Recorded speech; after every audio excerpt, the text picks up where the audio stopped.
charisma. Pharaoh, body friend.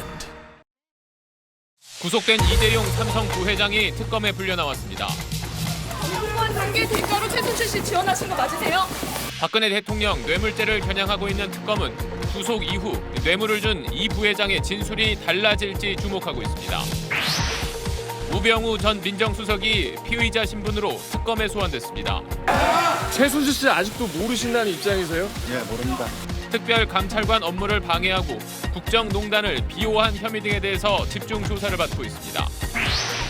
말레이시아 현지 경찰이 김정남 피살 사건 용의자로 북한 남성 46살 리정철을 체포했습니다. 김정남이 피습 직후 병원에 실려가기 직전 모습도 공개됐습니다.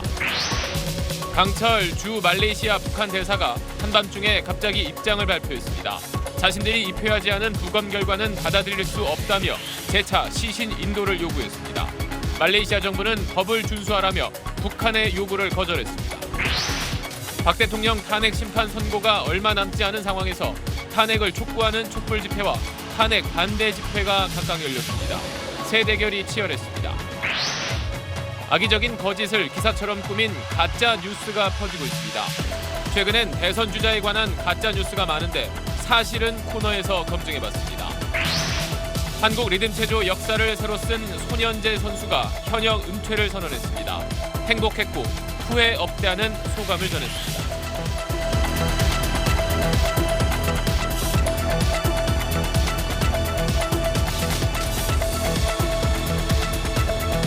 에너지를 쓰던 자동차가 수소로 에너지를 만드는 시대로 현대자동차. 여러분 안녕하십니까? 구속된 이재용 삼성전자 부회장이 처음으로 특검에 불려 나왔습니다. 포승줄에 묶인 채 수갑을 찬 이재용 부회장은 어두운 표정으로 쏟아지는 취재진의 질문에 아무 답을 하지 않았습니다. 1차 수사 시한이 열흘밖에 남지 않은 특검은 앞으로 이 부회장을 수시로 불러 조사할 계획입니다. 첫 소식 전병남 기자입니다. 이재용 삼성전자 부회장은 예정보다 20분 정도 늦게 특검 사무실에 도착했습니다. 수형자복 대신 사복 차림으로 호송차에서 내린 이 부회장의 얼굴은 딱딱하게 굳어 있었습니다.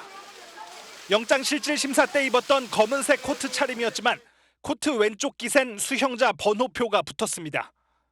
또 포승줄에 묶이고 수갑도 채워졌습니다. 조사실로 향하는 동안 취재진의 질문이 쏟아졌지만 이 부회장은 입을 열지 않았습니다. 박근혜 대통령 독대 때 경영권 지원 승계 요청하셨습니까? 특검 사무실 주변엔 100명 넘는 내외신 취재진이 몰렸고 평소보다 많은 50여 명의 경찰이 배치됐습니다. 특검은 이 부회장을 상대로 합병과 순환 출자 해소, 중간 금융지주 회사 허용 같은 부정한 청탁을 대통령에게 했는지, 또 최순실 일가에 건넨 433억 원이 청탁과 관련돼 있지 않은지를 캐물었습니다. 1차 수사 시한이 열흘밖에 남지 않은 상황인 만큼 특검은 앞으로 이 부회장을 수시로 불러 조사 속도를 높이겠다는 계획입니다. 다만 오늘은 첫 소환인 만큼 심야 조사는 하지 않고 자정 전에 이 부회장을 서울구치소로 돌려보낼 것으로 전해졌습니다. SBS 전병남입니다. 특검 수사가 의혹의 정점인 박근혜 대통령을 향하고 있는 상황에서 이제 관심은 이재용 부회장의 입에 쏠리고 있습니다. 구속된 이 부회장이 심경의 변화를 일으켜 뇌물 혐의에 대한 진술을 바꿀 가능성도 있다는 겁니다. 이어서 박상진 기자입니다. 특검은 오늘 조사에서 이재용 부회장을 상대로 전반적인 혐의 내용을 두루 확인했습니다. 특히 그동안 박 대통령과 가졌던 세 차례 독대와 관련한 내용도 캐물은 것으로 전해졌습니다. 이 부회장은 그동안 박근혜 대통령과 최순실 씨 측에 433억 원의 뇌물을 제공한 혐의를 일관되게 부인해왔습니다. 박 대통령의 강요에 따라 어쩔 수 없이 최 씨를 지원했다는 겁니다. 특검은 이 부회장이 구속된 뒤 심경의 변화를 일으킬 가능성에 주목하고 있습니다. 최 씨 일가를 지원하는 과정에서 박 대통령의 역할이나 부정한 청탁 등에 대해 태도를 바꿀지 보겠다는 겁니다. 하지만 삼성 측은 이 부회장의 구속 직후 재판에서 진실이 밝혀지도록 최선을 다하겠다고 밝혔습니다. 재판에서 유무죄를 다투겠다는 뜻이어서 이 부회장이 기존 입장을 번복할 가능성은 높지 않다는 게 법조계 주변의 시각입니다. 이에 따라 오늘 특검의 조사는 박 대통령 대면 조사에 대비한 탐색전 차원의 성격이 더 큰 것으로 보입니다. 특검 관계자는 박 대통령 대면 조사와 관련해 청와대 측과 아직 접촉이 없는 상태라고 전했습니다. SBS 박상진입니다. 네, 우병우 전 청와대 민정수석도 오늘 피의자 신분으로 특검에 나와 조사를 받고 있습니다. 현장 취재 기자 연결해 보겠습니다. 김혜민 기자. 네, 특검 사무실에 나와 있습니다. 네, 우병우 전 수석 검찰에 소환될 때 질문하는 기자를 아주 무섭게 노려봤었는데 오늘은 표정이 어땠나요? 네, 우병우 전 민정수석은 이번에도 뻣뻣한 표정으로 특검에 나왔습니다. 기자들의 질문에 혐의를 부인하는 말만 짧게 던졌는데 최순실 씨를 몰랐다는 태도는 변함이 없었습니다. 최순실 씨 아직도 모르신다는 입장이세요? 네, 모릅니다. 아드님 꽃보직 특혜에 대해서 한 말씀 부탁드립니다. 그동안 충분히 밝혔습니다. 한 말씀만 어떻게 밝히셨다는 국민들에게 거죠? 청탁한 적 없습니다. 하지만 지난해 검찰 소환 때 기자를 고압적으로 노려보면서 논란이 불거진 것을 의식한 탓인지 오늘은 기자들에게 일부러 눈길도 주지 않는 모습이었습니다. 네, 지금까지 우 전 수석을 둘러싸고 제기된 의혹이 여러 가지인데 그렇다면 특검은 어떤 부분에 집중하겠다는 전략인가요? 네, 수사 기한이 연장되지 않는다면 특검의 수사 기간은 열흘밖에 남지 않았습니다. 이에 따라 특검도 개인 비리보다는 특검법에 나와 있는 직무유기와 직권 남용 혐의에 집중하고 있습니다. 최순실 씨 국정농단을 알면서도 방조하거나 묵인했다는 의혹과 함께 이석수 전 특별감찰관의 내사를 방해하고 문화체육관광부 직원들을 좌천시켰다는 의혹에 대해서 캐묻고 있는 것으로 전해졌습니다. 특검은 밤 늦게까지 조사를 한 뒤 이르면 내일이나 모레 구속영장을 청구할 것으로 보입니다. 지금까지 특검 사무실에서 전해드렸습니다. 네, 법조팀 정성엽 기자 나와 있습니다. 자, 이제 특검 수사의 마지막 남은 퍼즐은 대통령 대면 조사라고 할 수 있을 텐데, 근데 앞서 리포트를 보면 진전된 내용은 아직 없는 것 같아요. 그렇습니다. 이 특검이 이재용 부회장을 상대로 네. 대통령 조사에 필요한 내용을 충분히 확보하더라도 그게 뭐 실제로 대면 조사가 진행이 돼야 의미가 있는 것 아니겠습니까? 네. 뭐 오늘도 양측은 대면 조사를 조율하고 있다 이런 얘기는 지금 나오지 않고 있습니다. 청와대 측은 대면 조사를 받긴 받겠는데 특검의 언론 플레이가 문제다 이런 입장이고요. 이 특검은 청와대 측에서 애초부터 이 조사를 받으려고 하지 않고 있다라고 이렇게 불신을 하고 있습니다. 네. 지금 뭐 이재용 부회장이 구속이 됐기 때문에 어느 때보다도 이 대면 조사의 명분은 높아진 상황 아니겠습니까? 또 이런 상황에서 이 청와대가 이런 이유로 계속 버티고 있는 게 맞는지 의문입니다. 네, 이번에는 우병우 전 수석 이야기 좀 해보죠. 오늘 나와서 지금 조사를 받고 있는데 내부적으로 분위기가 어떤가요? 영장을 청구한다는 건가요? 그렇습니다. 이 특검 내부에서는 우병우 전 민정수석에 대한 구속영장 청구 방침이 정해진 것 같습니다. 그래요? 영장 초안을 뭐 준비해놨다는 얘기도 있는데 뭐 구체적으로 어떤 내용으로 영장 초안을 썼는지는 뭐 정확하게 확인은 안 되고 있습니다만은 네. 뭐 히든 카드가 있다 이런 말도 흘러나오고 있습니다.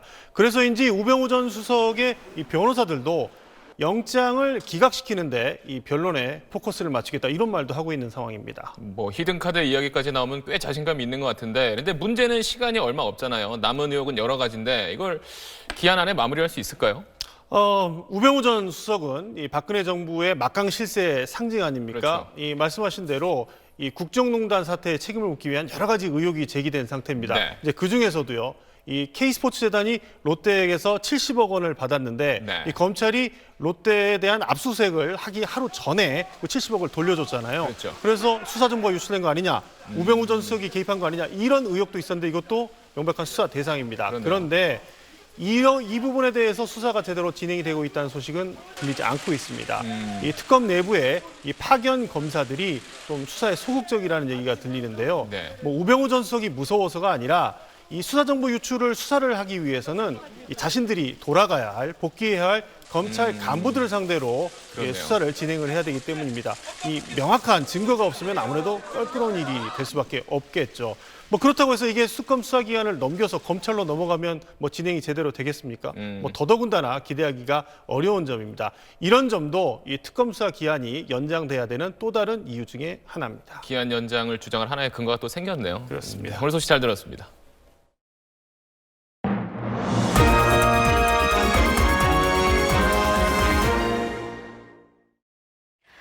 공항에서 습격받은 직후 김정남의 모습입니다. 현재 언론이 보도한 건데 공항 내 치료시설로 옮겨진 뒤 축 늘어진 상태입니다. 오른쪽 손목에는 염주 같은 걸 잡고 독살의심을 뒷받침하듯이 얼굴 등에 상처는 보이지 않고 가슴을 보면 셔츠에 얼룩 자국이 남아 있습니다. 실신했던 김정남은 공항에서 병원으로 옮기던 중 사망했는데 경찰 수사가 진전되면서 어젯밤 용의자로 46살 북한 남성을 검거했습니다. 이름은 영문 표기를 볼 때 리정철이나 리종철일 텐데 일단 이어지는 리포트에선 리정철로 부르도록 하겠습니다. 쿠알라룸푸르에서 김수영 기자입니다. 쿠알라룸푸시 외곽의 한 아파트입니다. 말레이시아 경찰은 어젯밤 10시쯤 이곳에 살던 북한 국적의 46살 리정철을 붙잡았습니다. 검거될 때 별다른 저항은 없었던 것으로 알려졌습니다. 이웃들은 리정철의 이번 사건에 연루됐다는 게 믿어지지 않는다는 반응을 보였습니다. 40대 아내와 17살 아들, 10살 딸과 함께 사는 평범한 가장이라고 설명했습니다. During this 1 year. Few times lah. Few times. But we didn't say hi and bye lah. 경찰은 리정철을 용의자로 지목하고 다른 용의자들과 접촉하길 기다렸지만 움직임이 없자 어젯밤 리정철의 집을 급습했습니다. 리정철은 말레이시아 이민국이 외국인 노동자에게 발급하는 신분증을 갖고 있었습니다. 서류상으로는 북한이 외국에 파견한 노동자 신분입니다. 사건 당시 공항 CCTV에 찍혀 이곳 언론에 공개된 남성 용의자 4명 가운데 베이지색 모자를 쓴 사람으로 추정됩니다. 두 번째 검거된 인도네시아 여성을 가장 먼저 접촉하고 연락을 취해온 인물로도 보도됐습니다. 리정철이 북한 공작원인지 아니면 누군가의 부탁을 받고 가담한 것인지 확인이 필요하지만 북한 사람이 용의자로 처음 검거된 만큼 수사에 탄력이 붙을 것으로 보입니다. 네, 계속해서 말레이시아 파견된 김수영 기자 연결해 보겠습니다. 김수영 기자, 어제 붙잡힌 리정철의 집 앞에서 계속 취재하고 있죠. 그 지역 어떤 곳입니까? 네, 이곳은 차를 타면 쿠알라룸푸르 시내 중심가에서 남쪽으로 약 30분 정도 걸리는 곳입니다. 중국인들이 많이 사는 중산층 지역인데요. 이곳에서 만나본 주민들은 리정철이 이번 사건과 연루돼 있다는 소식에 크게 놀라는 표정이었습니다. 한국말을 써서 한국 사람인 줄로만 알았다는 주민들이 있는 걸 봐선 리정철이 이곳에서 크게 눈에 띄게 살진 않았던 걸로 보입니다. 어젯밤 체포 당시에는 경찰들이 주민들에게 문을 열지 말라고 해서 직접 그 현장을 목격한 사람은 없었지만 큰 소리는 들리지 않았다고 주민들은 전했습니다. 네, 북한 사람이 용의자로 검거됐는데 현재 북한 대사관의 반응은 어떤가요? 리정철이 체포되자 북한 대사관은 분주하게 움직였습니다. 오늘 오후에는 어제 체포된 리정철이 조사를 받고 있는 경찰서에 북한 대사관 관계자들이 방문했습니다. 이들은 경찰서에서 1시간 정도 머물렀는데요. 리정철에 대한 면담을 요구했는데 실제 면담이 성사됐는지는 확인되지 않았습니다. 네, 오늘 필리핀 당국이 김정남 시신을 다시 부검했는데 그렇다면 1차 부검에서 사인을 못 밝혔다는 뜻인가요? 원래는 오늘이나 내일쯤 부검 결과가 나올 것으로 예상했는데 오늘 재부검을 실시한 겁니다. 1차 부검에서 독살 여부 등 사인이 정확하게 결론내지 못했기 때문에 2차 부검을 실시한 걸로 보이는데요. 사실 2차 부검에서도 정확한 사인이 나올지는 미지수입니다. 그래서 이곳 경찰은 여성 용의자가 사용했던 장갑 등 다른 물증을 찾는 데도 수사력을 집중하고 있습니다. 지금까지 쿠알라룸푸르에서 전해드렸습니다. 네, 앞서 검거된 여성 용의자 2명이 정말 아무것도 모른 채 이용당한 건지 아직 밝혀지지 않았습니다. 인도네시아 여성은 향수를 뿌려 사람들을 놀라게 하는 쇼를 한다고 가족들에게 말했다는데 선뜻 믿기에는 의심쩍은 부분이 많습니다. 안정식 기자가 보도합니다. 김정남이 피살된 쿠알라룸푸르 공항에서 어제 현장 검증이 있었습니다. 여성 용의자 2명은 천으로 얼굴을 가렸습니다. 이들은 여전히 사람을 죽이는 일인지는 몰랐다고 주장하는 것으로 알려졌습니다. 인도네시아인 용의자 시티 아이샤의 어머니는 딸이 향수를 뿌리는 방식의 광고 모델을 하는 걸로 알고 있었다고 말합니다. syuting katanya di Malaysia gitu. Syutingnya syuting ya ngituin ngagetin orang ya parfum kali itu nggak tahu ya. 누군가 향수 광고를 하는 것처럼 딸을 속여 살인 범죄에 끌어들였다는 것입니다. 아이샤가 북한에서 영화를 찍자는 제안을 받았다고 말했다는 현지 보도도 나왔습니다. 한 아시아계 남성이 베트남 여권을 갖고 있던 용의자와 함께 베트남과 한국을 오가며 환심을 산 뒤 인도네시아 여성까지 합류시켜 장난 동영상을 찍는 연습을 여러 차례 했다는 보도도 있습니다. 이런 정황을 보면 자신들은 피해자라는 주장이 사실일 수도 있습니다. 하지만 범행 직후 서둘러 공항을 떠나고 범행 직전 매일 숙소를 옮긴 점, 가방에서 독극물병이 발견된 점 등 가담 경위와 가담 정도가 명확히 밝혀져야 합니다. SBS 안정식입니다. 북한이 김정남의 부검 결과 발표를 앞두고 강하게 반발하며 또다시 시신 인도를 요구했습니다. 말레이시아 정부는 자국법을 준수하라며 북한의 요구를 거절했습니다. 이상엽 기자가 보도합니다.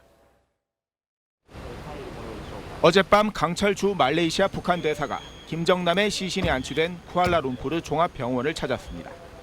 한밤중에 나타난 강 대사는 부검을 강행한 말레이시아 당국을 강한 어조로 비난했습니다.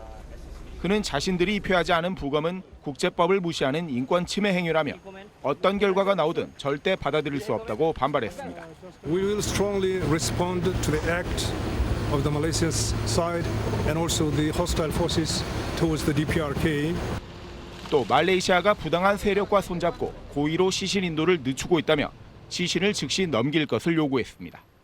말레이시아 정부는 그러나 북한의 주장을 반박하며 시신 인도 요구를 거절했습니다. 수브라마니안 보건장관은 아직 부검이 진행 중이라며 북한이 말레이시아 법규를 지켜야 한다고 말했습니다. 칼리드 아부 바카르 경찰청장도 김정남 가족의 DNA가 확보되지 않는 한 조사를 끝낼 수 없다고 밝혔습니다. 이에 따라 이번 사태를 둘러싸고 말레이시아와 북한 간의 외교적 마찰이 빚어질 가능성을 배제하기 어렵게 됐습니다. SBS 이상엽입니다. 네, 숨진 김정남의 가족은 여전히 잠적한 상태입니다. 마카오 경찰이 김정남의 가족을 보호하고 있다는 현지 보도도 있었는데 가족이 시신을 인도받으려고 해도 현실적으로 넘어야 할 산이 많습니다. 어떤 난관이 있는지 마카오 현지에서 최선호 기자가 취재했습니다. 아내 이혜경과 김한솔, 김소리, 마카오 김정남 가족은 여전히 외부 접촉을 끊은 상태입니다. 학교를 비롯한 관련자들도 굳게 입을 닫았습니다. I cannot tell you. You can't tell me. Yeah, I cannot tell you. 마카오 당국은 공식적으로는 개별 사안에 관해 논평할 수 없다고 밝혔지만 이곳 언론들은 마카오 경찰이 김 씨 가족을 보호하고 있다고 전하고 있습니다. 사우스 차이나 모닝포스트는 마카오 당국과 가족이 김 씨 사후 처리를 위해 노력하고 있다고 보도했습니다. 아내 이혜경 씨가 중국 대사관을 통해 시신 인도 요청을 했다는 말레이시아 현지 보도와도 일맥상통합니다. 하지만 공식적인 인도 요청에는 가족 증명서가 필요합니다. 가족 증명서 띄면은 북한의 대사관에서 공증을 받아야 돼. 지금 뗄 상황이 아니라는 거죠. 그렇지. 김한솔의 DNA 검사 결과를 보내려 해도 마찬가지 과정이 필요해 중국과 마카오 당국이 어느 정도 개입할지에 따라 아직은 변수가 많은 상황입니다. 마카오에서 SBS 최선호입니다. 이런 가운데 중국 정부가 유엔 대북 제재 결의를 이행하기 위해서 올해 말까지 북한산 석탄 수입을 전면 중단하겠다고 밝혔습니다. 석탄 수출에 크게 의존하고 있는 북한 경제에 심각한 타격이 예상됩니다. 베이징 특파원이 전화로 연결돼 있습니다. 편상욱 특파원 전해주시죠. 네, 베이징입니다. 이 중국 상무부는 유엔 대북 제재 결의의 이행을 위해서 내일부터 북한산 석탄 수입을 전면 중단할 예정이라고 밝혔습니다. 상무부는 홈페이지에 게시한 공고에서 이렇게 밝히고 이번 금지 조치는 올해 12월 31일까지 효력이 있을 것이라고 설명했습니다. 지난해 말 채택된 유엔의 새 대북 제재 결의를 중국이 충실히 이행하려는 의지로 해석됩니다. 또 국제사회의 거듭된 경고에도 불구하고 북한이 다시 미사일 발사 실험을 감행한 데다 김정남 암살 사건의 배후도 북한으로 의심받는 상황에서 중국이 더 이상 제재를 미룰 수 없다고 판단한 것으로 해석됩니다.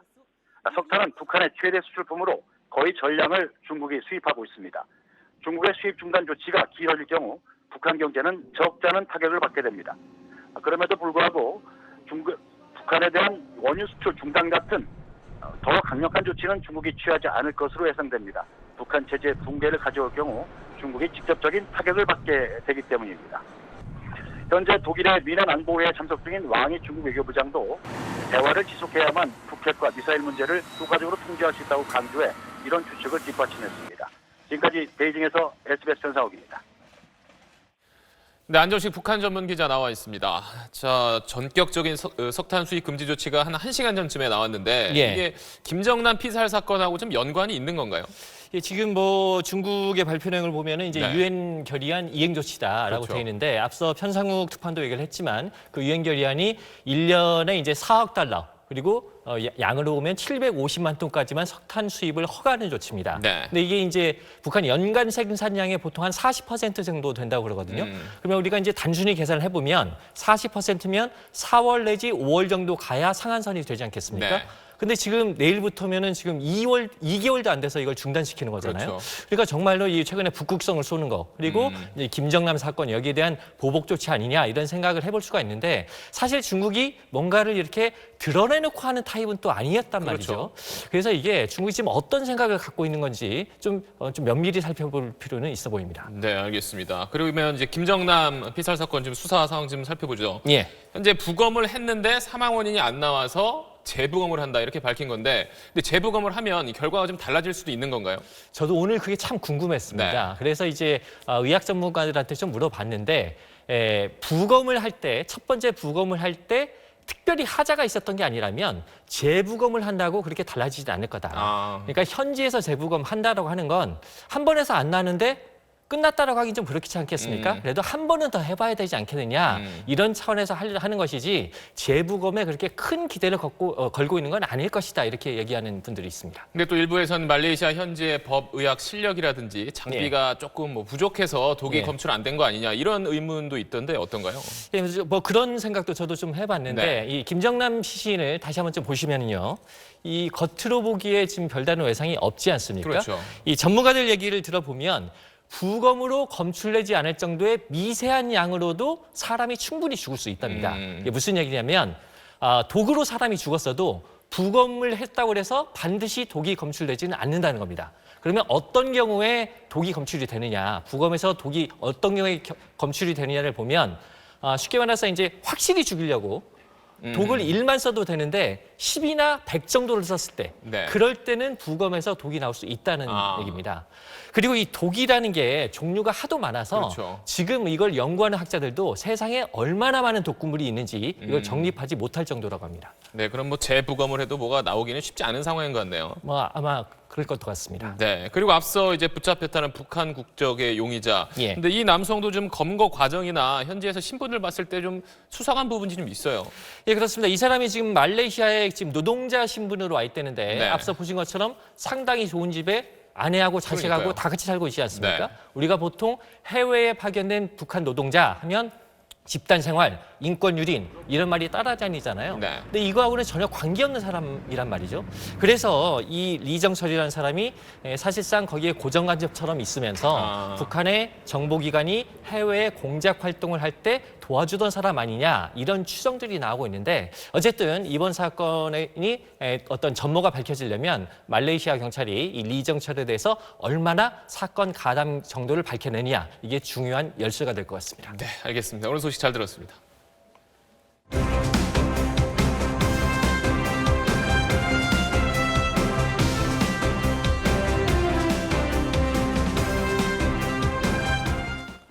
네, 다음 소식입니다. 주말을 맞아 서울 도심에서 박근혜 대통령 탄핵을 촉구하는 16번째 촛불 집회가 열리고 있습니다. 탄핵에 반대하는 이른바 태극기 집회도 열렸는데 현재 탄핵 심판을 앞두고 양쪽의 세력 대결이 치열합니다. 김관진 기자입니다. 탄핵 심판 선고 일정이 가시화한 가운데 열린 16차 주말 촛불 집회. 촛불을 든 시민들은 이재용 삼성전자 부회장의 구속으로 박 대통령의 뇌물죄가 명백해졌다며 한 목소리로 탄핵을 요구했습니다. 이렇게 많은 분들이 탄핵을 요구하고 있는데 헌재가 국민의 뜻과 벗어난 주권자의 뜻과 벗어난 그런 판결을 할 거라고 저는 믿지 않습니다. 시민들은 헌재의 탄핵 인용과 특검의 수사기한 연장 그리고 재벌들의 구속 수사를 강력하게 주장했습니다. 본 집회에서는 최순실 게이트 연루자들에게 퇴장을 명령하는 레드카드 퍼포먼스가 펼쳐졌습니다. 친박과 일부 보수단체 의원들은 서울 대한문 앞에서 13차 탄핵 반대 집회를 열고 이번 사건이 기획된 음모라고 주장했습니다. 대통령을 탄핵하기 위해서 그 수단으로서 이재용 회장을 구성하기 때문에 이 역시 또 부당하다고 생각을 합니다. 또 고영태 녹음 파일에 대한 수사를 벌이지 않고 있다며 특검을 비판하기도 했습니다. SBS 김관진입니다. 네, 그러면 현재 시각 촛불 집회가 어떻게 진행되고 있는지 알아보겠습니다. 청와대 근처에 나가 있는 취재 기자 연결합니다. 김종원 기자. 예, 청운동 주민센터 앞에 나와 있습니다. 네, 오늘도 날씨가 꽤 쌀쌀하던데 지금 행진이 시작된 건가요? 네, 그렇습니다. 이 광화문 광장에 모였던 오늘 촛불 집회 참가자들이 지금 현재는 청와대에서 한 200m 떨어진 이곳 청운동 주민센터 앞으로 지금 막 행진을 해 오고 있는 상황입니다. 뭐 벌써 꽤 많이 모였는데요. 이곳에서 지금 현재 여러 가지 퍼포먼스가 벌어지고 있습니다. 지금은 자유 발언이 이어지고 있는데 조금 전까지만 해도 이 청와대를 향해서 참가자들이 퇴진 구호와 함성을 지르고 또 나팔을 일제히 함께 부는 퍼포먼스를 진행했습니다. 시민들이 행진한 곳 이곳 청와대 앞뿐이 아닙니다. 현재 헌법재판소 앞으로도 집회 참가자 일부가 행진을 해서 탄핵 인용을 서둘러 달라 이렇게 외치고 있습니다. 다음 주에 헌재의 탄핵 심판 최종 변론일이 잡혀 있다 보니까 오늘도 광장엔 많은 시민들이 모였는데요. 저녁 8시 기준으로 주최 측 추산 모두 70만 명이 오늘 촛불 집회에 참석한 것으로 파악되고 있습니다. 참가자들은 조금 뒤 이곳 청운동 주민센터에서의 행진을 마치고 다시 광화문 광장으로 돌아갈 예정입니다. 그곳에서 광화문 광장의 공연을 9시 반쯤에 마무리를 한 뒤 오늘 집회를 정리한다는 계획입니다. 지금까지 청운동 사무소에서 SBS 김종원입니다. 네, 민주당의 대선 주자들도 이 촛불 집회에 참석해서 탄핵 동력을 끌어올리는 데 주력했습니다. 일부 다른 주자들은 광장이 아닌 다른 곳에서 차별화에 힘썼습니다. 정치권 소식은 한정원 기자가 정리했습니다. 문재인 민주당 전 대표는 모든 일정을 접고 촛불 집회에 집중했습니다. 탄핵과 정권 교체를 다 된 밥으로 여겨선 안 된다며 다시 촛불로 힘을 모으자고 촉구했습니다. 촛불 시민들의 모인 마음들이 정권 교체하고 또 새로운 대한민국을 만드는 힘이 될 것이라고 확신합니다. 안희정 충남지사와 이재명 성남시장은 촛불 집회 참석과 대선 행보를 병행했습니다. 안 지사는 젊은 기업인들을 만나 지역과 학교, 이념으로 묶인 기득권의 틀을 노무현 정신으로 깨겠다고 역설했습니다. 정당한 도전과 창의가 왜곡되지 않는 나라를 만들어 드리는 것, 정치와 민주주의가 해야 될 가장 기본이라고 생각을 합니다. 전주를 방문한 이 시장은 경제 질서를 어지럽힌 재벌들의 황제 경영을 투명 경영으로 확 바꾸겠다고 강조했습니다. 국민의당은 손학규 전 의원이 집회에 참석한 반면 안철수 전 대표는 집회 참석에 대한 우려를 나타냈습니다. 정치인들은 시민들로부터 위임받은 권한을 가지고 제도 내에서 문제를 풀도록 노력해야 합니다. 탄핵 반대 집회에는 이인재, 김문수 두 여권 주자가 친박계 인사들과 함께 참석해 보수층 결집에 주력했습니다. 바른정당 유승민 의원은 대구 지하철 참사 유족들을 위로하고 정치인들은 헌법재판소의 결정에 승복하도록 약속하자고 강조했습니다. SBS 한정원입니다.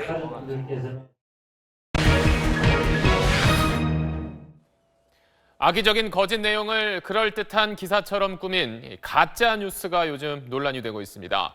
최근에는 대선 주자들을 흠집내는 내용이 자주 등장한다고 하는데 사실은 코너에서 장훈경 기자와 이야기 나눠보겠습니다. 장 기자, 가짜 뉴스가 특히 야권의 대선 주자들을 많이 겨냥한다고 하는데 아무래도 지지도가 가장 높은 문재인 전 대표가 대상이 되는 경우가 많다고요. 네, 문재인 전 대표가 북한에 미사일 연료를 공급했다. 네. 또 세월호 선박회사의 자문 변호사였다. 이런 기사가 있습니다. 물론 모두 거짓, 가짜 뉴스들입니다. 네. 위의 가짜 뉴스의 경우에는요. 노무현 전 대통령 당시에 북핵 6자회담 2.13 합의에 따른 대북 중유 제공을 문재인 흠집내기용으로 얼토당토않게 왜곡한 겁니다. 이 다른 기사도 유사한 사례인데요. 마치 문재인 전 대표가 세월호 선사인 청해진 의원의 자문 변호사였다 이렇게 말하고 있습니다. 네. 하지만 실제로 문 전 대표는 17년 전에 세월호 실소유주 유병헌 회장이 운영하던 다른 회사에 돈을 떼인 이 채권자의 변호사로 일했던 적이 있습니다. 좀 복잡한데 쉽게 말하면 숨진 유병헌 회장의 반대편에 있었던 건데 일부러 악의적으로 뒤집어서 말하고 있는 겁니다. 네, 아무래도 이제 조기 대선의 가능성이 있기 때문에 이런 가짜 뉴스들이 많이 생산되는 것 같은데 다른 대선 주자들 경우는 어떤가요? 네, 최근 지지율이 오르고 있는 안희정 지사의 경우에는 네. 가짜 뉴스도 크게 늘고 있는데요. 이 동성애에 대한 입장 때문에 안 지사가 대통령이 되면 에이즈 공화국이 된다. 이런 기사가 있습니다. 물론 가짜 뉴스입니다. 네. 반면 황교안 권한대행의 경우에는 이렇게 제목으로만 봐도 좀 민망할 정도로 띄우는 수준이 좀 심합니다. 네. 이 친박단체 게시판에 돌고 있는 이 글의 경우에는 황교안 대통령 권한대행의 국정 수행을 긍정적으로 평가하는 이 40%만 언급하면서 네. 지지율이 크게 오르고 있다. 이렇게 쓰고 있는데 실제 저때 여론조사 결과는 부정적인 평가가 49%로 더 많거든요. 네. 그러니까 일부러 부정적인 건 쏙 빼고 긍정적인 것만 언급하고 있는 겁니다. 네, 그럼 이런 가짜 뉴스들을 만드는 사람, 또 유포시키는 뭐 언론사, 이건 누가 만드는 건가요?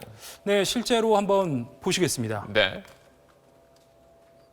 중국이 민주당 의원들을 매수해 6만 명을 촛불 집회에 몰래 침투시켰다는 네, 촛불 집회에 중국인 유학생이 대거 동원됐다는 확인되지 않은 의혹에다가 중국이 민주당 의원들을 매수했다는 거짓을 더해서 가짜 뉴스를 전하고 있습니다. 네. 본인들이 언론에서 다루지 않는 뉴스다 이렇게 자신들을 홍보하고 있는 유튜브 채널인데요. 이 내용의 개연성도 없고 뉴스 매체라고 보기는 좀 어려운 수준입니다. 이렇게 뉴스인 양하는 동영상들이 유튜브나 카카오톡 등을 타고 범람하고 있는데 이 대부분은 인터넷 언론으로는 등록조차 하지 않고 지어내고 있는 겁니다. 인터넷 언론도 언론사로 등록하지 않은 곳에서 만드는 뉴스도 많다는 거네요. 네, 그렇다면 이런 가짜 뉴스들을 실제로 접하는 사람들은 이걸 믿는 경우가 많은 건가요? 누가 봐도 허무맹랑하게 지어낸 거면 아무도 안 믿을 텐데 네. 일부 사실을 슬쩍 끼워 넣어서 그럴싸하게 엮거나 혹은 반대 진영을 혐오하는 사람들이 듣고 싶어하는 말만 과장, 왜곡해서 들려주기 때문에 속는 경우가 적지가 않습니다. 이런 폐해가 적지가 않아서 경찰이나 선관위 등에서 가짜뉴스 대응단을 꾸렸는데요. 저희 사실은 코너에서도 네. 지속적으로 이런 가짜뉴스를 가려낼 예정입니다. 앞으로 대선 주자 발걸음 빨라질수록 이런 가짜 뉴스가 더 많이 나올 수도 있으니까 그때마다 사실은 코너에서 검증 기대하겠습니다. 오늘 소식 잘 들었습니다. 다음 소식입니다. 리듬체조 손현재 선수가 현역 은퇴를 선언했습니다. 한국 리듬체조 역사를 새로 쓴 17년 선수 인생을 마무리하며 행복했고 후회는 없다고 소감을 전했습니다. 하성룡 기자입니다. 리우올림픽 이후 미국에 머물며 재능 기부 활동을 펼쳐온 손현재는 소속사를 통해 다음 달 국가대표 선발전에 출전하지 않고 선수 생활을 마감한다고 밝혔습니다. 자신의 SNS를 통해 행복했고 후회는 없다는 소감도 전했습니다. 6살 때인 지난 2000년 시작된 손현재의 선수 인생은 한국 리듬체조 역사 그 자체입니다. 2012년 한국 선수 사상 첫 월드컵 메달, 2014년 첫 아시안게임 금메달을 차례로 목에 걸었고 리우올림픽에서 아시아 선수 역대 최고 순위인 4위에 오르며 유종의 미를 거뒀습니다. 100점을 다 주고 싶어요. 정말 노력도 많이 했고 포기하고 싶은 순간들이 너무나도 많았는데 또 그런 순간들을 어렵게 잘 극복해 왔기 때문에 시련도 많았습니다. 선수 생활 내내 고질적인 발목과 허리 부상에 시달렸고 러시아에서 혼자 생활하고 훈련하며 외로움과 싸웠습니다. 최순실 게이트 와중에는 늘품체조 시연회에 참석해 특혜를 받았다는 의혹에 마음고생이 심했습니다. 리듬체조 선수로 적지 않은 23살 나이 때문에 최근 거취를 고민했고 결국 은퇴를 선택했습니다. 손현재는 다음 달 은퇴식을 가진 뒤 당분간 학업에 전념할 계획입니다.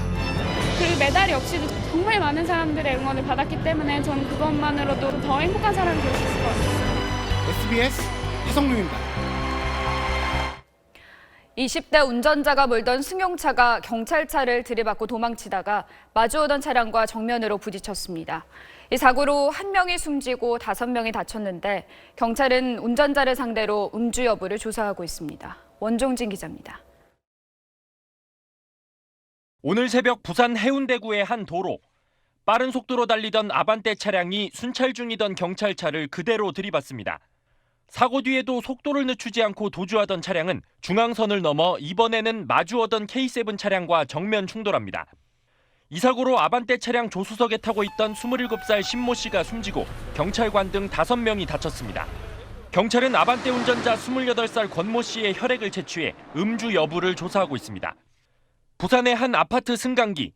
팔걸이에 70cm 길이의 일본도와 함께 숨소리도 조심하라는 협박성 메모지가 붙어 있습니다. 이곳에 사는 53살 김모 씨는 어제 저녁 술에 취해 소란을 피우다 다른 입주민들이 경찰에 신고하자 앙심을 품고 이런 짓을 벌인 것으로 조사됐습니다. 경찰은 김 씨에 대해 특수협박 혐의로 구속영장을 신청할 예정입니다. 오늘 아침 7시 20분쯤엔 38살 윤모 씨가 자신의 승용차를 몰고 원주시청 청사 출입문으로 돌진했습니다. 당시 윤 씨는 혈중 알코올 농도 0.243%에 만취 상태였던 것으로 조사됐습니다. 윤 씨는 도로 보수 민원을 수차례 제기했지만 해결되지 않자 불만을 품고 범행한 것으로 조사됐습니다. SBS 원종진입니다. 평창 올림픽 경기장을 점검하는 테스트 이벤트들이 한창 진행되는 가운데 오늘은 스키 하프파이프 경기가 열렸습니다. 고개 같은 화려한 기술이 관중을 사로잡았고 직접 경기장을 이용해본 선수들은 찬사를 쏟아냈습니다. 소환우 기자입니다.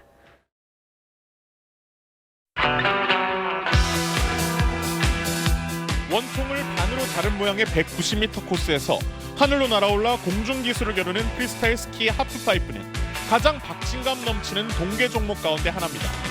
지난 2014년 소치 대회에서 올림픽 정식 종목으로 채택됐는데 빠른 속도와 아찔한 묘기로 큰 인기를 모았습니다. 사망 사고가 끊이지 않을 정도로 부상 위험도 높아서 선수와 관중 모두 마음을 졸이는 경기입니다. Scary, especially when it's good condition like this and like it's going fast, we're going high. So we're just focusing on doing our tricks, technical stuff and trying to go as big as possible, but for sure it's scary, yeah. 평창 올림픽 경기장을 처음 경험한 세계 최고의 선수들은 재기량을 마음껏 펼쳤습니다. 코스 설계가 완벽하고 관리도 잘 됐다며 찬사를 쏟아냈습니다. It's great. It's perfect to see everything and be sure everything is okay and test everything. It's really perfect. 남자부에선 미국의 월레스가, 여자부에선 프랑스의 마르티노가 각각 우승을 차지했습니다. 내일은 스노우보드의 왕제 숀 하이트와 천재소녀 클로이 김이 이곳 올림픽 경기장에서 평창 리허설을 펼칩니다. SBS 소환욱입니다.